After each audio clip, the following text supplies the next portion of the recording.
Senhor Jesus, aumente a nossa fé, amém? Nós vamos lembrar, aquele assunto da preliminar, eu prefiro, por enquanto, deixar suspenso. Vocês podem ir pensando mais ou menos naquela linha de destaques, mas não vai acontecer nada por enquanto. Passando esse domingo no outro, conforme eu falei segunda-feira. Nós vamos deixar suspenso por enquanto. Se você quer lembrar de destacando, marcando referências desses estudos, começando a revelação de Jesus Cristo, então vai armazenando, vai guardando. Isso é bom. Agora, um caso que tem que ser tratado de uma maneira fria, até fora da pregação, é o fato dessas garotas que estão entrando na igreja e ficam fazendo desfile para lá e para cá com uma sainha que é uma tanga, as pernas tudo de fora, e ainda acompanhada de filhas, de irmãs da igreja, até menina de comunhão mesmo. Então elas ficam como se fosse um pássaro raro aí, expondo, né? Os diáconos vão ter que tomar providência nesse sentido. 2 diáconos devem chamar essas mocinhas e conversar com elas. Elas têm que sentar no meio do povo, não é na frente, e saber que elas, aqui não é um lugar de mostrar, exibir perna para fora, para lá e para cá. Não. Agora, você vê, quando o irmão Branham chegou lá na África, os africanos, os nativos, aqueles nativos, as mulheres estavam desnudas, costume deles lá, seios de fora e tudo. E quando ele pregou que o poder de Deus caiu, elas se envergonhavam tanto, tentando cobrir. E quando a mulher tem a consciência de Deus, ela tem vergonha na cara de mostrar seu corpo. Não importa se ela é novinha, se ela é mais velha, o que for. Começa de cedo. Então, essas mães que não estão pondo roupa nas suas meninas, elas vão ser culpadas. Depois, quando elas crescerem, não vai vestir não, viu? Elas vão crescer de cabelo cortado, de roupa curta. Porque se começando cedo a coisa já é tão difícil. Então elas não ficam envergonhadas, elas ficam rindo, achando graça. Em vez de chorar, envermelhar o rosto, elas ficam achando bom. E inconscientemente elas ficam fazendo esse desfile, entra para lá, entra para cá e sai, tanguinha para lá, para cá. Então os diáconos, pela ordem da igreja, vão falar com elas e elas vão ficar quietas. Se é que elas vêm no culto, deve vir para o culto e vai sentar no meio do povo, das irmãs lá, e ficar quietas lá. Elas não podem ficar para lá e para cá com outras mocinhas, não. E nem moças, né? Então isso é uma ordem fria, seca da igreja. Não depende de sentir, se vai embora, paciência. Se não quer vir mais, paciência. Aquele dia lá, elas acertam a deixar assistir o culto, tudo bem. Mas há uma certa ordem também. E tanto que no casamento não vai haver mais aquele desfile de macaquinho, de mini saia, de padrinhos daquela natureza. Não. Os diáconos estão encarregados disso, né? Bom, isso não é uma exigência minha, por minha conta eu não mexeria com isso. Tudo que eu falo para os outros, eu falo para mim mesmo e você, né? Mas essa é a ordem da igreja. A ordem da igreja não depende, ela é legal. É isso. Quanto a dinâmica, a vida de cada um particularmente, é problema seu. Mas a ordem da igreja é legal aqui, né? Vamos ficar de pé, vamos ler a Bíblia.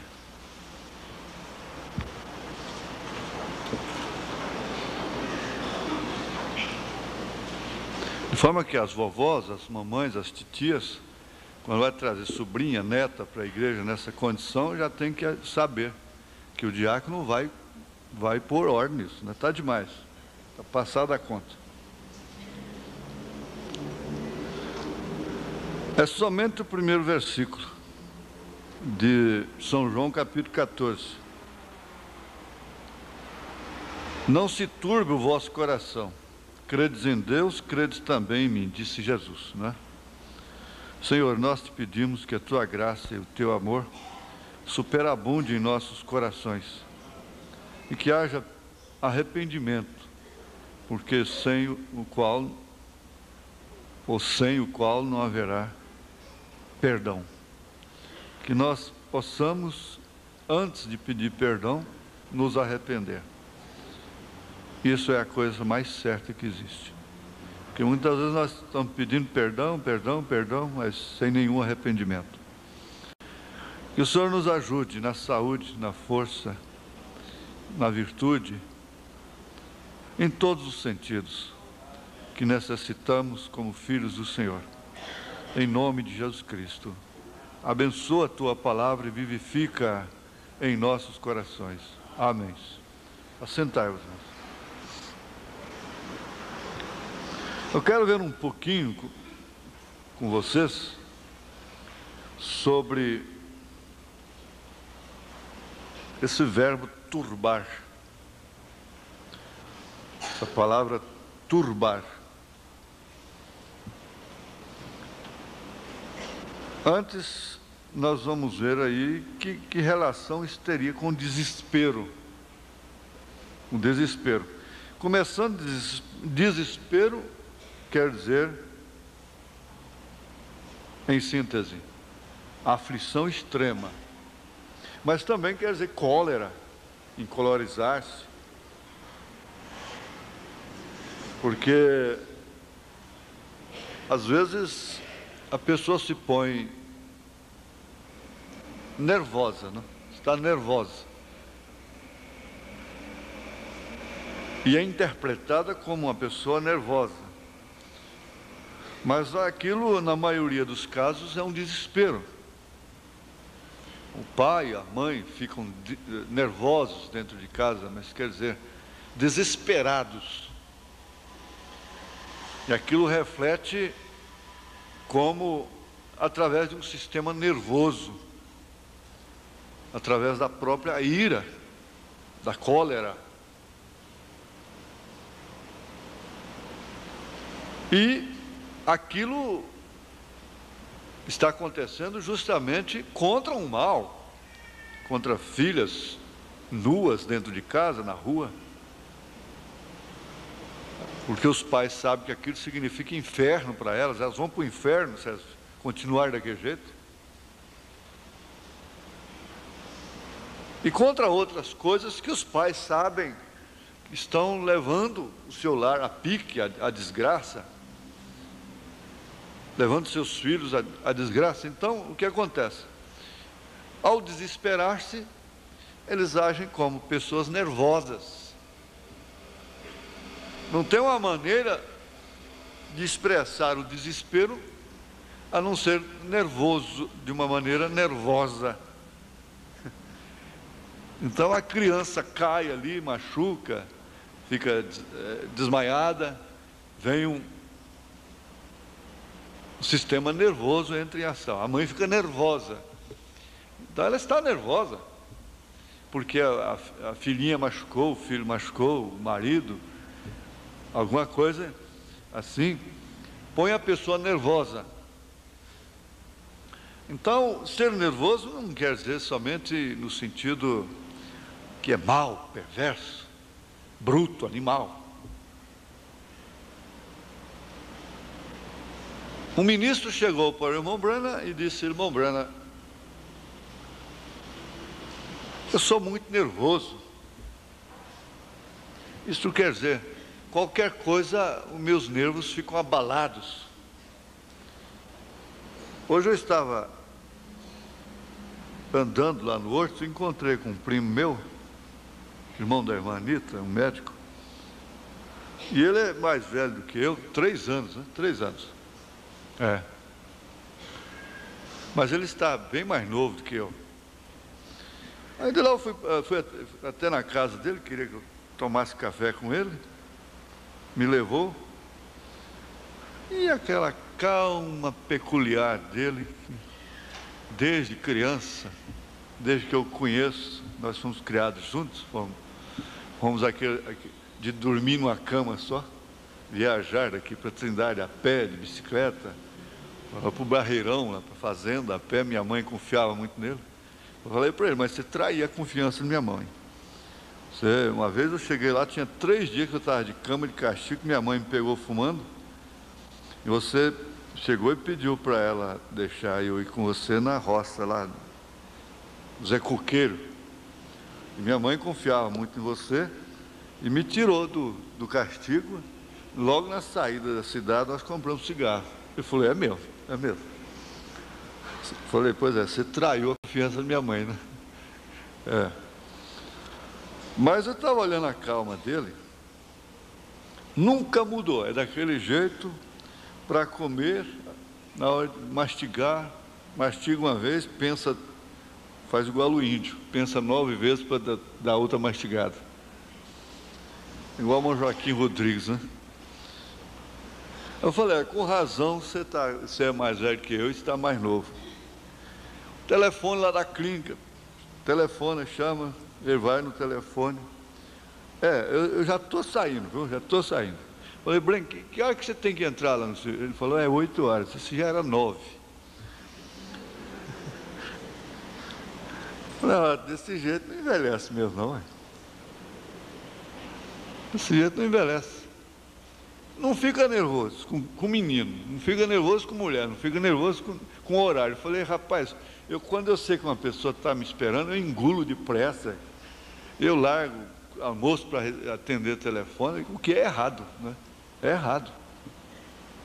E as pessoas estão no telefone, está no almoço, então quem está telefonando lá, morte, uma coisa, uma emergência muito grande, não pode achar ruim, porque só ele está almoçando. Não, pois não. Então deixa. Né? Mas a gente não aguenta marcar hora com ninguém. Vai chegando a hora, aquela hora, então, é claro, essa pessoa vai ficar mais nervosa, mais tensa, está exposta a uma gastrite, um problema no estômago, a dores de cabeça, a estar mais cedo. Agora, como é que a gente faz? De hoje em diante eu não vou ser mais nervoso. Apertou um botão lá e pronto. Estala um dedo, pronto. Agora adiante já não sou mais nervoso. Não é assim, não tem jeito. Mas o desespero quer dizer realmente uma aflição extrema, incluindo a cólera, a ira, o desespero contra a coisa errada, contra o mal.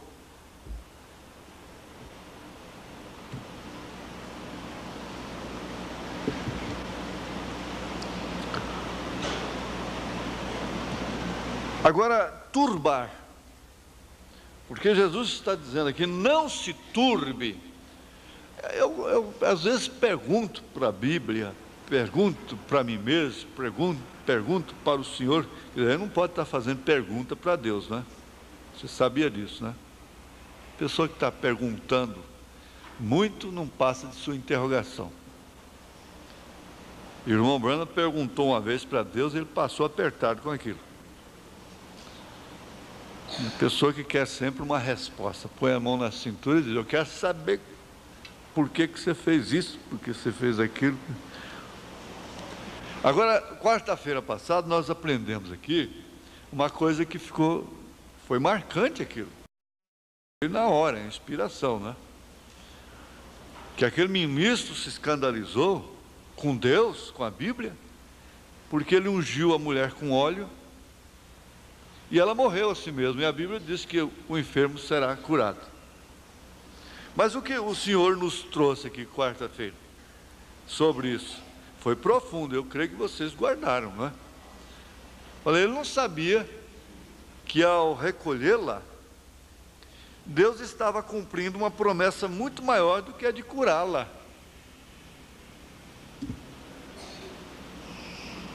Se ele tivesse a revelação disso, ele não teria ficado escandalizado, porque Deus não tem promessa só de curar na Bíblia. Deus não é curandeiro. Deus não é desses missionários aí que só sabe curar o povo, só sabe falar em cura, que Jesus cura. Só isso. Não. A Bíblia é composta de promessas 1000. E às vezes não está se cumprindo uma, está se cumprindo a outra. Outra, às vezes, superior àquela. Não é verdade? E isso não quer dizer que Deus não vela sobre a sua palavra para cumprir. Então, nós devemos ter cuidado com interrogações mesmo uns para os outros. Você me deve uma explicação. E a pessoa que quer resposta para tudo, essas pessoas são perigosas. Elas não respondem a tudo, diz o irmão Brennan.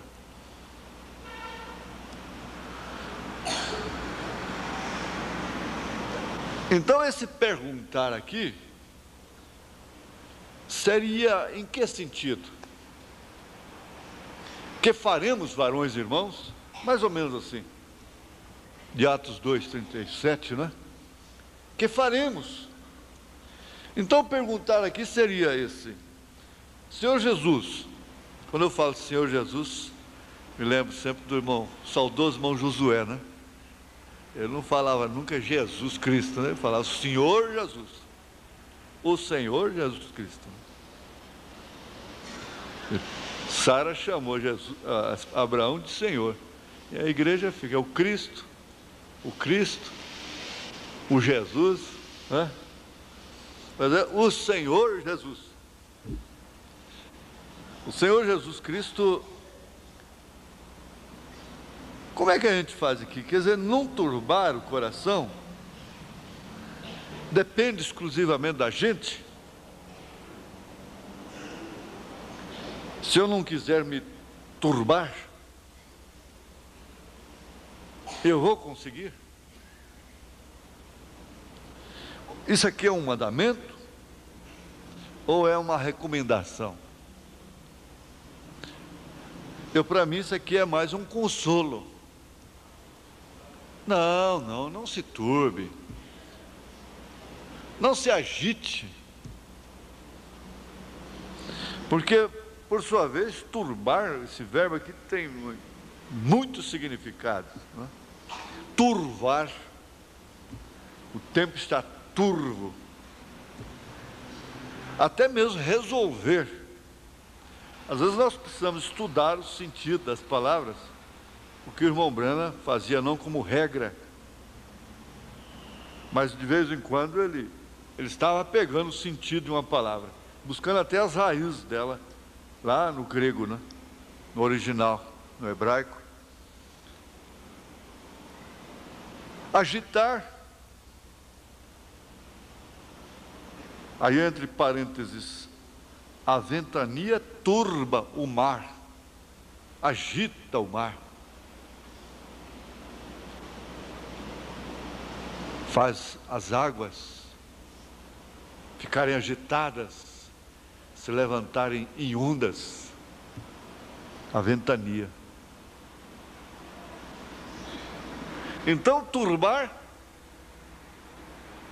quer dizer também alterar um curso, um estado, alterar seu estado nervoso, seu estado de espírito, alterar a sua fé, a sua confiança. Então não altere a sua confiança. O mar não perde uma gota d'água por ter sido terrivelmente agitado. Mesmo quando a maré se levanta, tão furiosa, inspirada pela fase da lua.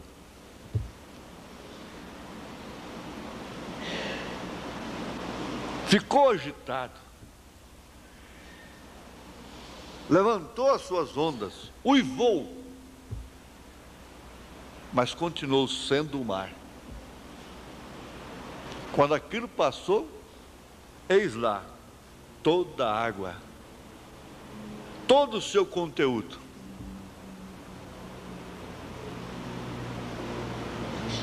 Então é próprio de sua natureza, porque ele está casado com outras leis,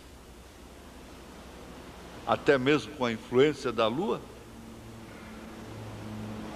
A gente do litoral sabe quando a maré vai levantar, a hora, o dia. Elas não são profetas, eles não estão adivinhando, mas a lua ensina tudo direitinho para eles. Pois bem, aí altera o curso, transtorna, perturba.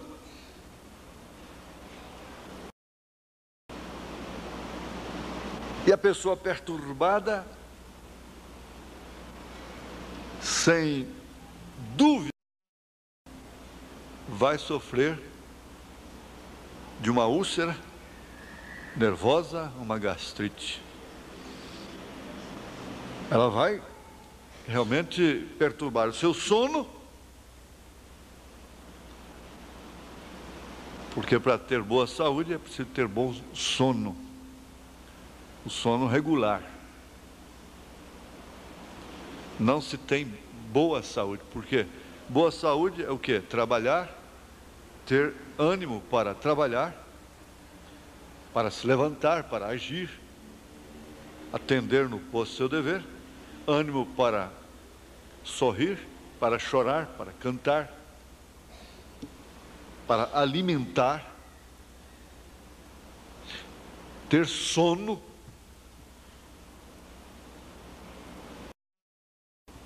O sono faz parte da alimentação, da vida, da saúde.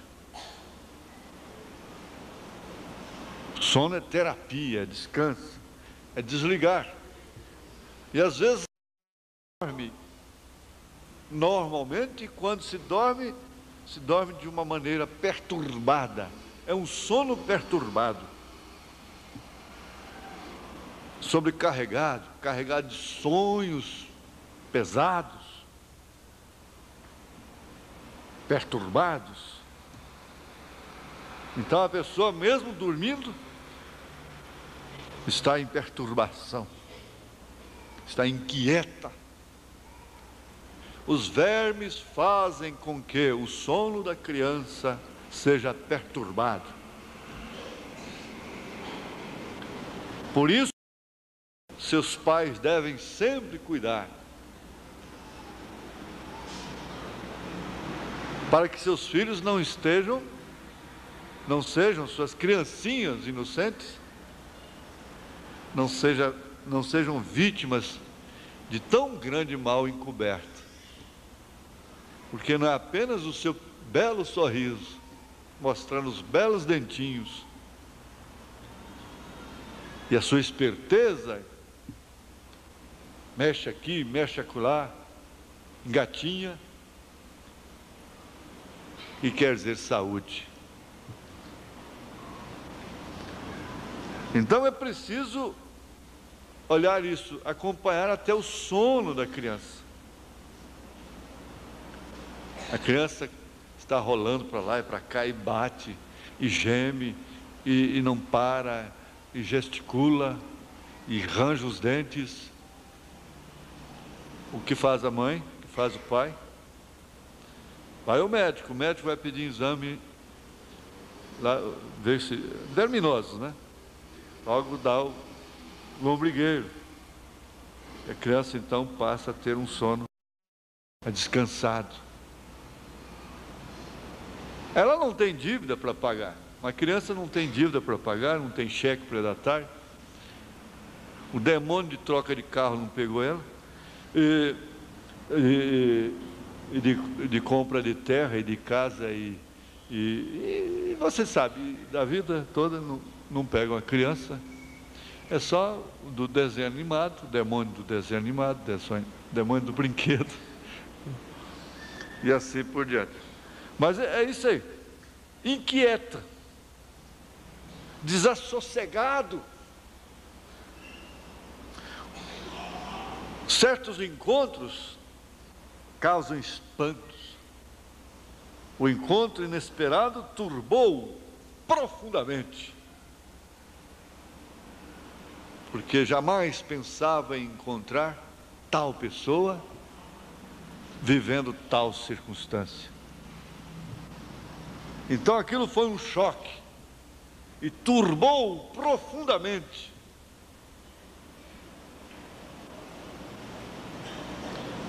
Alterou o seu sistema nervoso, agitou o seu sistema nervoso e até mesmo o sistema cardíaco, porque tudo isso está relacionado. O coração dispara e os nervos ficam tensos ou abalados quando se turba, quando se depara com uma situação desagradável. E ela corou o seu rosto e chorou 3 dias, porque ao passar pela rua, o vento começou a levantar sua saia.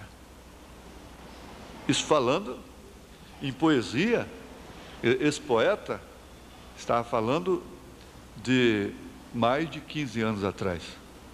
Mais de 15 anos, quer dizer, mais de 15 anos, pode ser 30 anos, 40, 50, né? E quando é que a mulher se turbava e se envergonhava por isso acontecer? O irmão Branham era vivo ainda, quando espalhou pelo mundo todo o charme da Marilyn Monroe, passando naquele tipo de um esgoto, de uma boca de lobo, e o vento levanta a sua saia. E ela sorria, e aquilo pegou no mundo todo.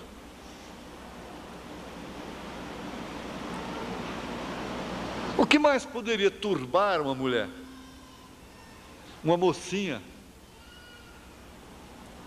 corar o seu rosto.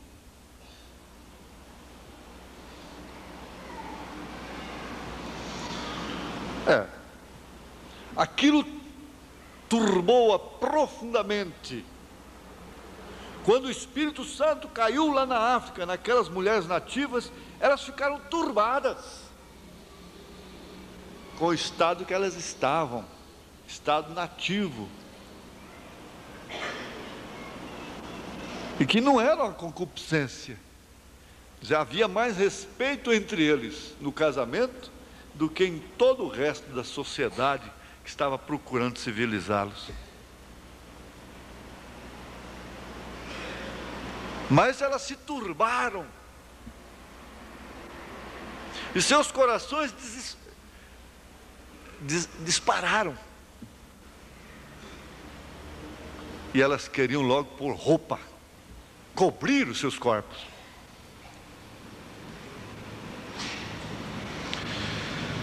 Bom, mas turbar também é sentir.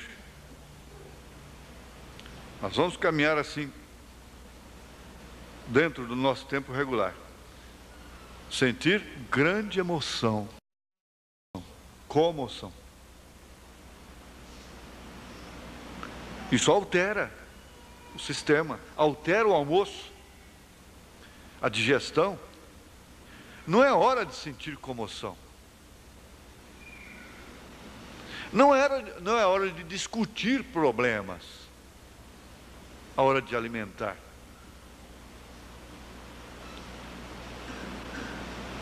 Isso não deve ser interrompido com problemas.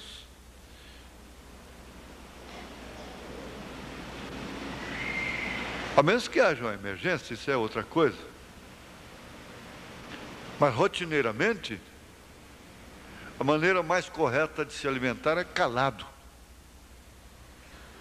Não é nem conversando na mesa. Mas se conversa em paz, tá tudo bem, ainda dá para passar, não é? Mas se quer fazer o mesmo certo, é todo mundo calado, mastigando de boca fechada.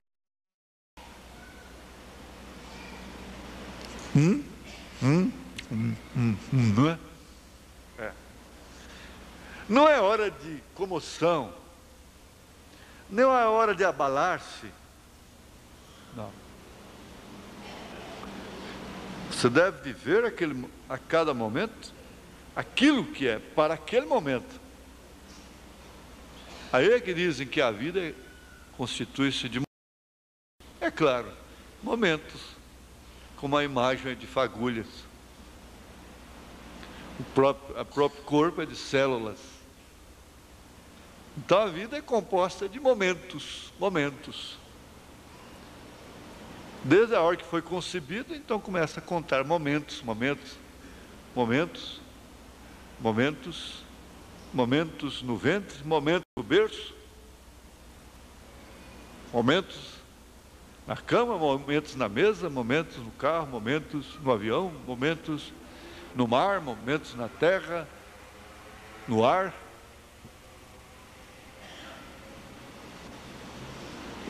Cada momento deveria ser vivido com confiança, com estabilidade,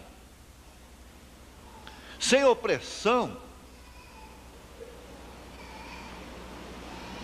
Agora, essa é a mulher que com 60 anos fica parecendo que tem 30. Esse é o homem que está com 60 e parece que tem 50. Ao contrário do outro que tem 50 e parece que tem 70.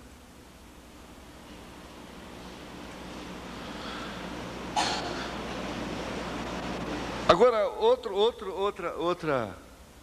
vamos dizer, outra qualidade do turbar, não é? É tornar-se sombrio, carregado, de semblante carregado.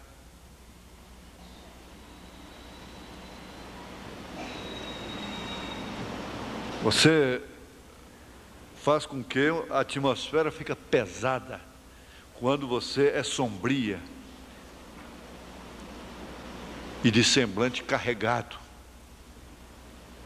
Ana, lá no Velho Testamento, viveu por algum tempo da sua vida assim.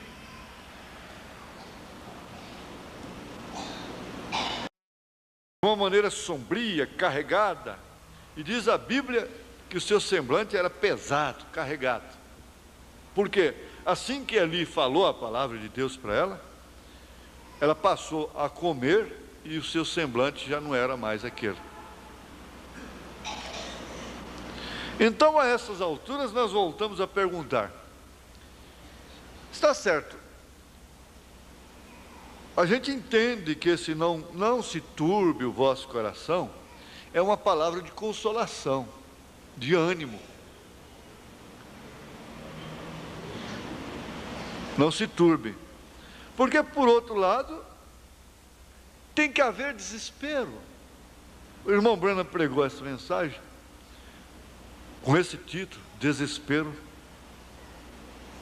A Ana turbou-se por tanto tempo, se desesperou e teve aquele semblante carregado, até que entrou no templo,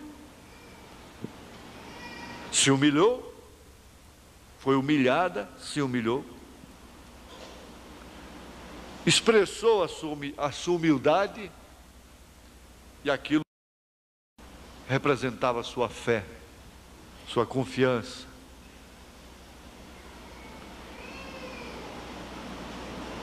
E depois daquilo, então, mudou o seu semblante sombrio, carregado, para um semblante alegre. Porque uma mulher de semblante carregado dentro de casa é um peso, é uma atmosfera pesada, vai ficando enfadonha a casa, vai ficando carregado o ambiente. Um homem sombrio,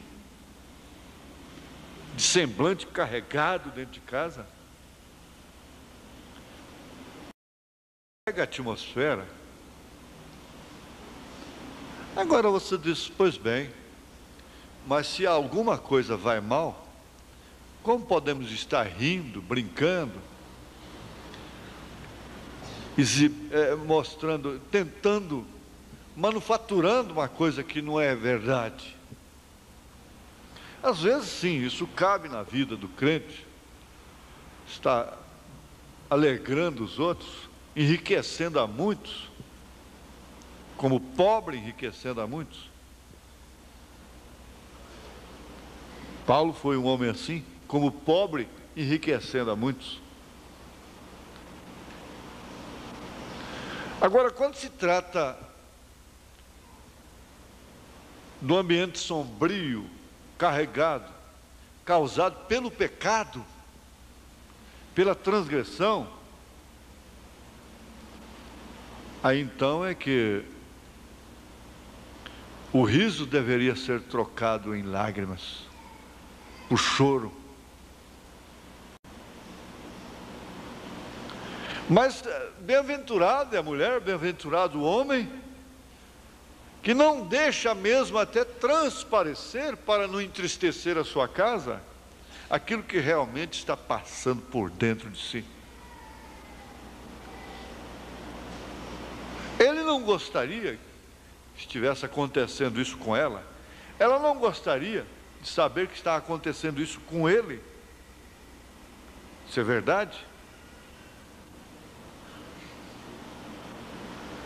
Mas você já pensou, se cada coisa, cada motivo entristece uma pessoa dentro de casa, em família, ou mesmo no ambiente de trabalho, qualquer motivo que há, a pessoa carrega, fica sombria e fica com o semblante carregado, essa pessoa é uma pessoa difícil de se viver com ela.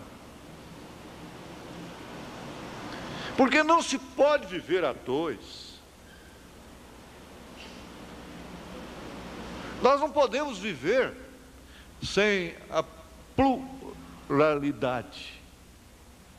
Nós não temos como ser singular, ser um só, sozinho a vida toda. Não tem jeito. Você tem que conviver sempre com alguém. E isso é humanamente impossível.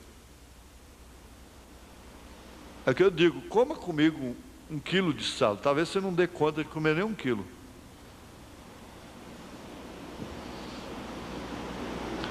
Às vezes é uma colher só, já dá para não querer mais. Então, isso entra no casamento também, não é? Porque essas horas dos namorados são muito educadas, são muito especiais, são muito educadas, não é?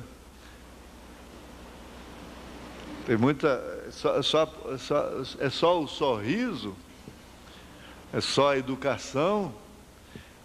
A falta de educação está guardada para depois de casar. Ela vai cobrar juros e correção monetária.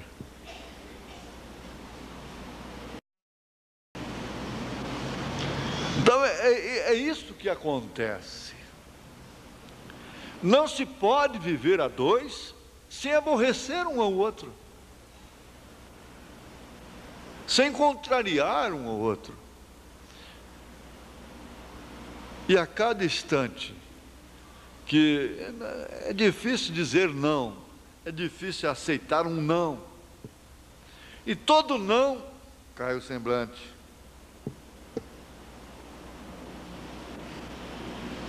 Toda hora que acontece alguma coisa que exige uma espontaneidade, uma compreensão, cai o semblante. Fica difícil de viver com aquela mulher. É custoso viver com aquele homem. É uma cruz difícil, porque a atmosfera fica pesada dentro de casa. Gente, você sabe de uma coisa? O rico pode ter carro, o pobre assistir aquilo apenas. pode ter casa, boas roupas, tudo mais, tudo bem.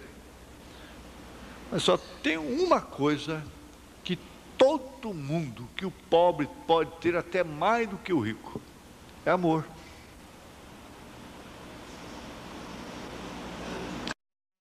Pelos seus, amor uns pelos outros. Isso não é um direito de rico.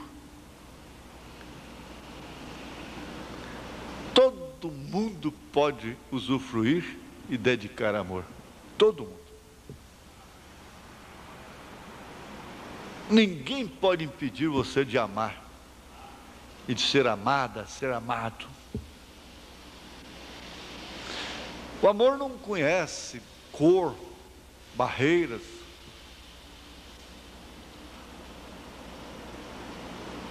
Não separa classes. É por isso que a velha coruja,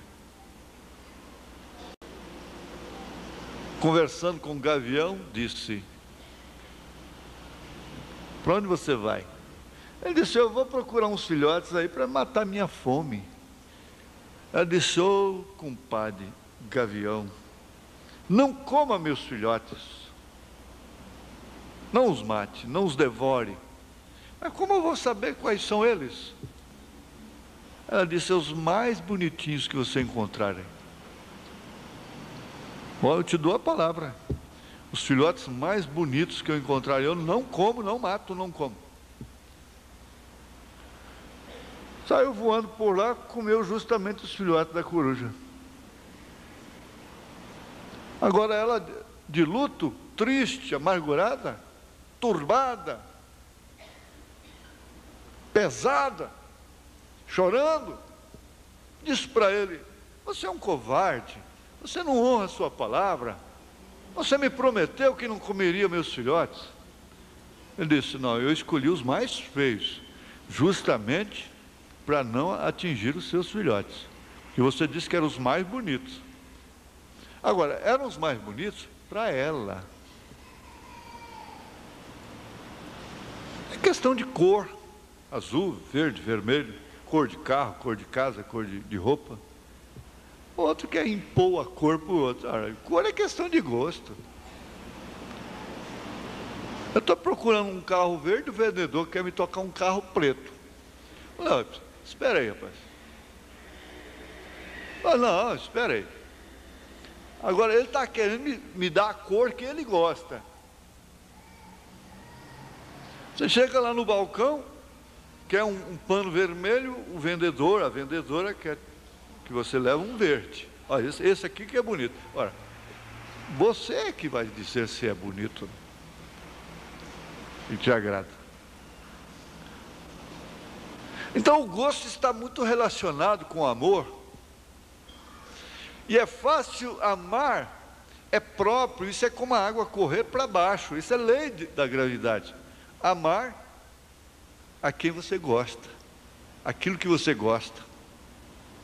Até o cachorro, as feras,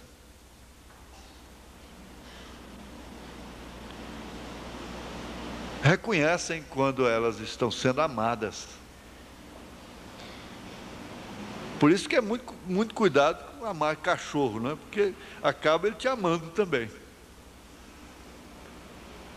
E você não vai criar cachorro como gente, você vai criar cachorro como cachorro, não como um bebê, como um filhinho da mamãe. Mas é aí que está a questão. Ninguém pode impedir você de amar. As cobras se amam.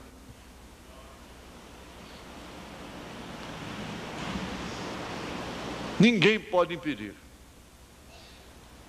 E isso não é um privilégio de ricos.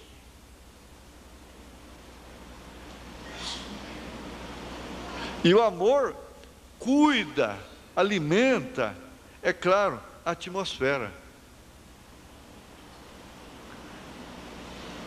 Você não cuide menos do que isso. A atmosfera destrói o lar. E o profeta falou especificamente à mulher. Por isso que a Bíblia disse Que a mulher sábia edifica a casa. A Bíblia não diz, o homem sábio edifica a casa. E o profeta então disse, a mulher de atmosfera, em todos os aspectos. Ela cria atmosfera. E você sabe perfeitamente que o que se torna um mundo insuportável, a vida apenas suportada, tolerada, é a atmosfera que está carregada. A atmosfera significa realmente o meio ambiente.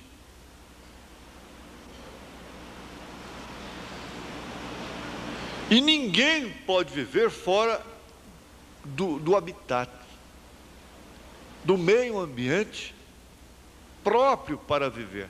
Então, se você põe o peixe, como diz o poeta, não sei se foi Juscelino Kubitschek, como pode o peixe vivo viver fora da água fria?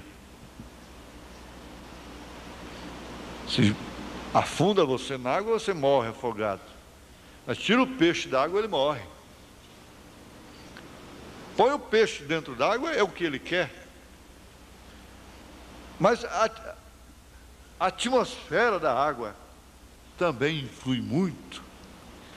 Se a água é poluída, os peixes morrem. A atmosfera fica carregada. Se a atmosfera da sua casa está poluída, fique sabendo, seu casamento morre. O amor esfria. Isso é bom a gente conversando assim, mas o tempo é que é o problema. Eliseu, vamos ver aqui. Vamos terminar aqui com isso aqui. Desespero 94. Eliseu pensou, o que se passaria? Ela correu e caiu aos seus pés. Isso parecia um pouco estranho. O servo tratou de levantá-la, porém Eliseu disse, deixe-a. É sunamita, não é? Ganhou um filho pela palavra falada, e o filho morreu. E ela estava então desesperada.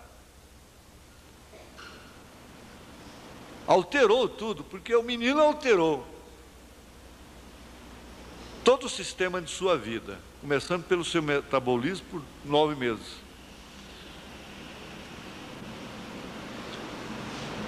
Veio alterando, por fim alterou para a tristeza, para a morte. Morreu. Agora, como é que o que se pode encontrar numa casa que depois de ganhar um filho pela palavra falada, esse filho morre? O que é que se pode esperar? Que atmosfera se pode esperar nessa casa? Mas você entende, você compreende. Você encontra uma atmosfera muito diferente numa casa onde morre uma mãe cristã, que os filhos, as filhas são cristãs. Há lágrimas, choro, pesar, com a atmosfera de onde morre um ímpio, uma pessoa sem Deus, uma família que não tem, que ignora o destino daquele querido. A atmosfera é diferente. Ela é sombria, ela é carregada de uma coisa que a gente não sabe explicar. Então, o servo tratou de levantá-la, porém Eliseu disse, deixe-a, não faças isso, deixe ela exercer o momento da sua vida, é esse. Tem gente que progride, nunca mais vem ao altar, nunca mais lê uma Bíblia, nunca mais lê uma mensagem. Está progredindo para trás, né? para não falar regredindo.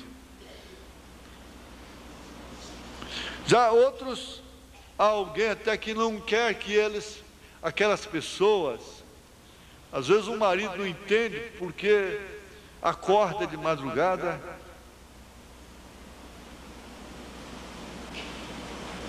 não encontra a mulher ao seu lado, ela está orando, levantou sem fazer barulho nenhum, sem acordar ninguém, com toda a sabedoria, prudência.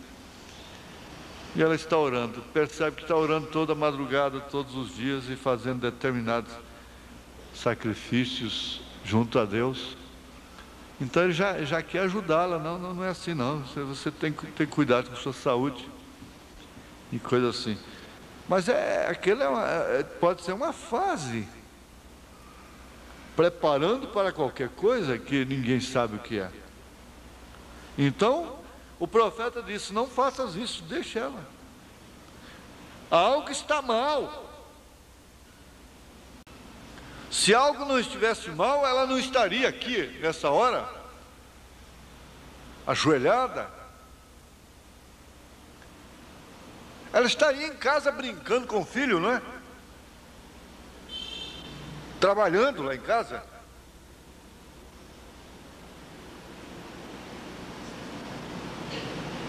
Então você vê aquela mãe com a criança no braço, numa fila do hospital, esperando que hora não seja ser atendida. Ela não está lá por vaidade, simplesmente por não aguentar ficar em casa. Seus pés começam a formigar, esquentar, e ela tem que sair, tem que andar. Então pega o filho e vai para a fila do hospital. Não é isso. É porque algo anda mal com aquela criança.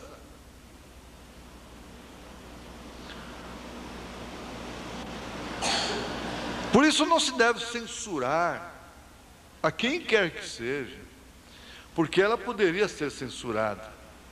E muitos outros na Bíblia poderiam ser censurados, como até foram. Não incomodes o mestre.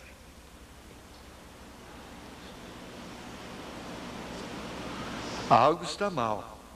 Porém, Deus não me tem revelado o motivo. O profeta dizendo.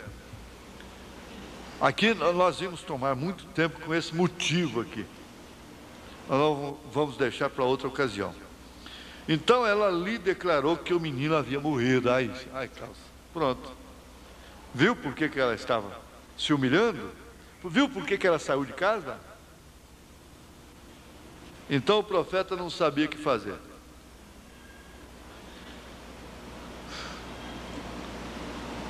E ele mandou, para encurtar, ele mandou o seu servo, com o seu cajado, vocês conhecem, o seu bordão, né? Mas aquilo não acalmou o desespero da mulher. Ela continuou em grande aflição, em aflição extrema. Por quê? Ela não podia sepultar seu filho sem que o profeta fosse lá. Porque uma vez sepultado, então, queria dizer, entreguei. São muitas coisas que você entende. Principalmente o casamento, ele está dentro do caixão. Mas você não sepulta. Não sepulta. Você está em busca de Deus, está em busca você está desesperado pelo Espírito,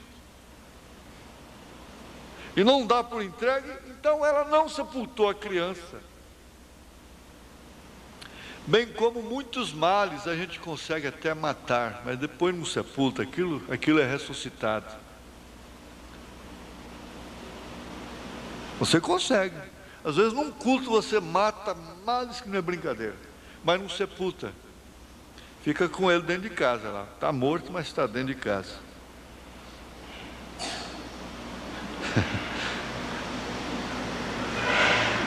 Isso não acalmou o seu desespero.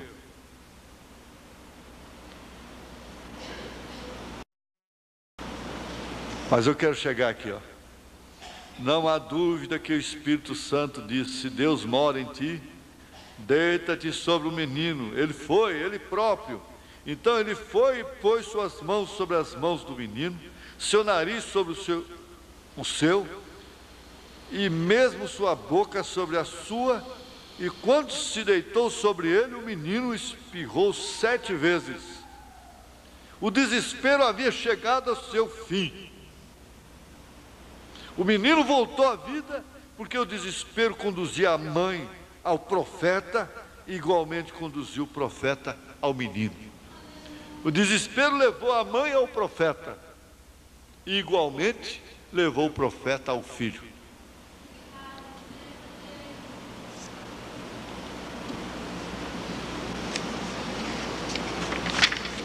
Ele fala aqui sobre Pedro. Pedro estava muito entusiasmado certa noite enquanto estava no mar. Porém, de repente entrou em desespero e começou a clamar: algo anda mal. Algo anda mal. Então é quando deve reconhecer que alguma coisa está alterada, turvou, perturbou. Por que aquela professora de escola dominical estava 15 anos perturbada, inquieta, agitada? Por quê? Nós sabemos que era por causa do pecado oculto contra seu marido. Não importava quantas amigas tentassem ajudá-la, ele próprio, os médicos, o profeta disse: não é por aí. Algo está mal na sua vida. De 20 anos para cá, tem uma coisa enterrada lá, e aquilo tem que sair através da confissão. É por isso que sua vida anda perturbada. É por isso que você não tem um sono que descansa. Ele estava dizendo para ela, em outras palavras, era isso. Agora, precisa ter cuidado, porque isso não quer dizer que uma mãe de família também não perca sono, esgotada às vezes. Isso não quer dizer que ela tem pecado, né? Mas algo anda mal. Eu vejo um fantasma que caminha para mim, e isso me assombra, isso me perturba, isso me deixa inquieto, o meu coração está turbado. Eu não posso fingir que tudo anda bem. Ou então eu faço como um menino que estava passando dentro do cemitério de noite, assoviando, para dizer que não tinha medo, mas na verdade estava com medo. Ele estava arrepiadinho, todo arrepiado. De vez em quando, quem sabe, não saía o suvio, né?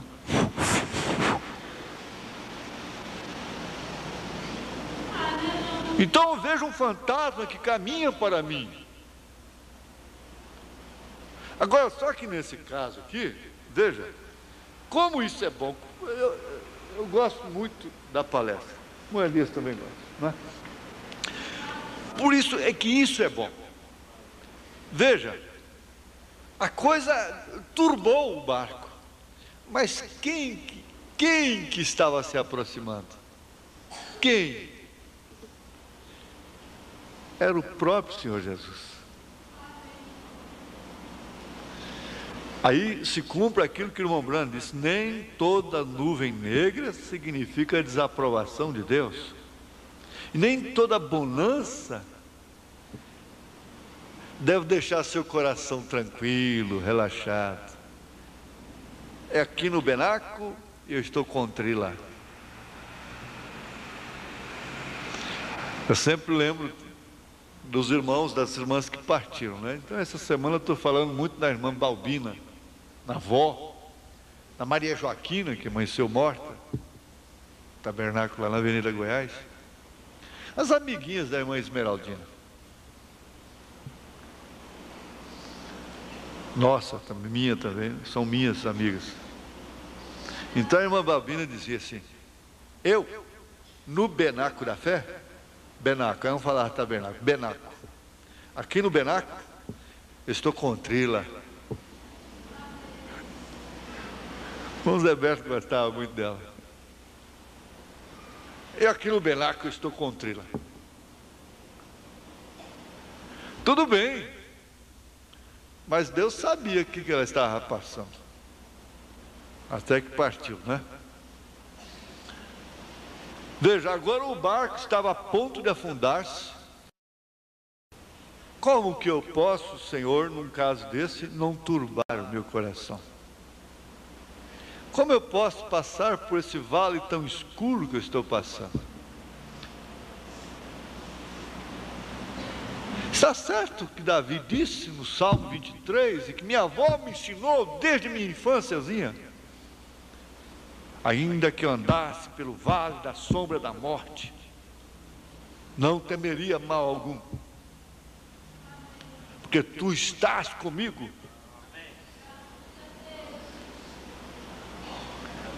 Mas a sunamita diz: como que eu posso ficar sorridente com um filho que vem pela palavra morto dentro de casa? E eu sabendo que o mesmo homem da mesma palavra está ali, e eu posso lutar, ir a ele, eu indo a ele, ele vem ao meu filho. Ora sim,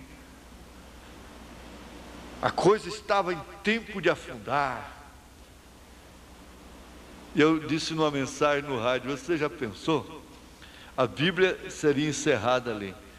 E andou um Senhor Jesus e fez isso e fez aquilo, mas um dia ele estava no barco, no caso dele dormir no barco, né?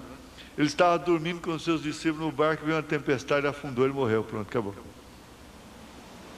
Não é possível, não é? Não tem jeito. E nós estamos passando por momentos idênticos. Temos passado, não é? Aí Pedro então se encorajou. Não era fantasma, era o Senhor Jesus. Inverteu a reação do coração. Inverteu. Você está pensando que é uma coisa e depois descobre que é uma outra, e que muda o aspecto totalmente do quadro, então o seu coração se converte.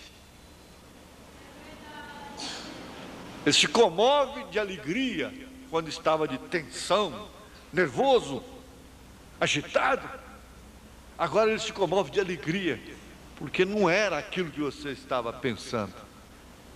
É uma coisa muito boa que estava chegando. Então não era um fantasma, era Jesus. Aí o que aconteceu? Ele disse: se és tu, Senhor, então manda que eu vá para ti caminhando sobre a água. E em seguida desceu do barco e começou a afundar-se, e em desespero, olha, veja só, procurando obedecer o mandamento do Senhor, ele errou em sua execução. Oxalá esta igreja capte isso. O homem estava fazendo exatamente o que Deus disse que fizesse. Venha, vamos, venha. Agora, se você como cristão nesta noite está plenamente em linha de seu dever, tratando de seguir a direção do Espírito Santo, porém de repente adoece com câncer, ou pode ser tuberculose, ou talvez seja a morte, ou o que for. Porém, se isto sucede na linha do dever, bem entendido, na linha do dever, você tem o mesmo direito de clamar como teve Pedro: Senhor, salva-me, ou perecerei. Ele clamou em desespero, e uma mão desceu e o levantou. E vocês têm o mesmo direito. Porém ele exclamou: salva-me, Senhor. Como diz outro hino, ele ouviu meu clamor desesperado, e das águas me tirou. Agora seguro estou. Assim é quando a gente clama. Quando uma mulher, seja mãe, ou avó, ou tia, ou o que for, clama em desespero, Deus a ouve. Então nós concluímos: não se turbe o vosso coração. É uma palavra de ânimo. Não temas, ó pequeno rebanho. Não é um mandamento, é um consolo.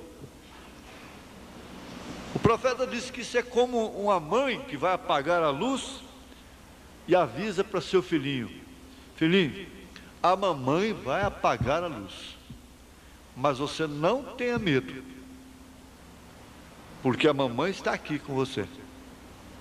Mas a luz vai apagar, tudo vai ficar escuro. Ele está dizendo: não se turbe o vosso coração. Vocês vão ter aflições, a luz vai apagar, mas eu estou convosco todos os dias até a consumação do século. Aleluia, glória a Deus. Vamos ficar de pé. O pastor Wagner Marques vai fazer uma oração concluindo esse trabalho. Pastor Elias então fará o encerramento.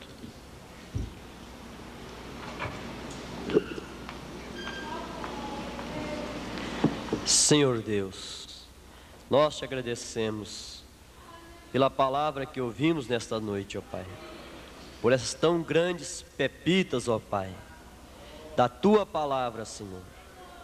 Nós te agradecemos por tudo que ouvimos, porque isto, Senhor, certamente é o que nós estávamos necessitando de ouvir, ó Pai. Eu te agradeço por tudo que foi falado. Foi para mim o que foi falado, Senhor. Tudo o que foi falado, Senhor, serviu para a minha edificação. Eu creio que cada irmão nesta noite foi abençoado. Que nós possamos sair daqui, ó Pai, rejubilando na tua presença, por este tão grande privilégio de assentarmos, de ouvirmos, ó Pai, tão sábios conselhos, ó Pai. Ajude cada lar, cada família, cada irmão, cada irmã que ouviu a tua palavra, possa lembrar do que foi dito em todo momento de nossa vida, ó Pai, que nós somos criadores de uma atmosfera. Ajuda-nos a criar uma atmosfera de vida, Senhor, uma atmosfera de saúde, de bênção dentro da nossa casa. Que a irmã possa lembrar desta mensagem, que ela crie uma atmosfera, ó Pai, que ela tem nela este poder de levantar até quem está dentro de uma sepultura, um casamento que está dentro do caixão, mas que ela tenha fé, tenha confiança, que ela possa, através da sua perseverança, ver aquele lar, ver aquele casamento ressuscitado, aquele lar abençoado, como ouvimos nesta noite, ó Pai. Ajude cada irmã, cada irmão, cada moça, cada pessoa que aqui entrou, possa ser abençoada, em nome de Jesus teu Filho. Amém, Jesus. Amém. Irmãos, se Deus quiser, domingo estaremos aqui novamente, 7:50 da manhã. Vire um para o outro, cumprimente, diga Deus te abençoe e volte gozando da segurança da palavra de Deus. Deus abençoe os irmãos no nome de Jesus Cristo.